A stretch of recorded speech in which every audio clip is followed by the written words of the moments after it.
தேவ கரத்துக்குள்ள ஒருத்தன் இருக்கும்போது அவனை மாதிரி லக்கியான பர்சன் ஒருத்தனும் இல்லை. தேவ கரத்தை விட்டு ஒருத்தன் வெளியே போறானா அவனை மாதிரி ஒரு பரிதபிக்க வேண்டிய நிலைமையில இருக்கிற ஒருத்தனும் இல்லை.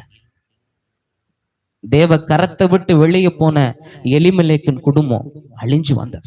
வரும்போது நல்ல குளோரி, நல்ல மகிமையா வந்துச்சு. ரூத்து நகோமி சொல்றாங்க, நான் மோவாபுக்குள்ள வரும்போது நான் நிறைவுள்ளவளா வந்தேன், நான் மகிமையா வந்தேன்.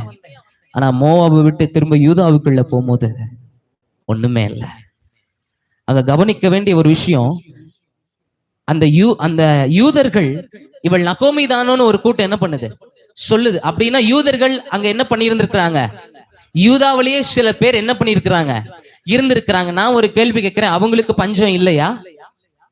அவங்களுக்கும் பஞ்சம் தான், அவங்களுக்கு வறுமை தான். ஆனா இருந்தாலும் கத்தர் எங்களை நடத்துவாருங்கிற ஒரு நம்பிக்கையில ஒரு கூட்டம் அதே இடத்துல இருந்துச்சு. அவர்களை கத்தர் சாட்சியா நிற்க வைத்தார்.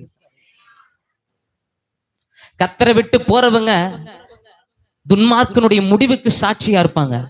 ஆண்டவர் சமூகத்தில் இருப்பவங்க கத்தர் எப்படி நடத்துகிறாருங்கிறதுக்கு சாட்சியா இருப்பாங்க. ஆமே.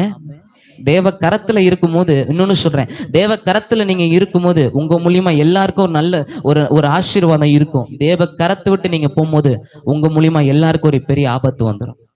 எலிமலைக்கு தேவ கரத்தை விட்டு எங்க போனாரு? மோவாபுக்கு போனார். தனக்கு மட்டும் தீங்கல்ல, கூட வந்த 2 பிள்ளைங்களும் இறந்துட்டாங்க.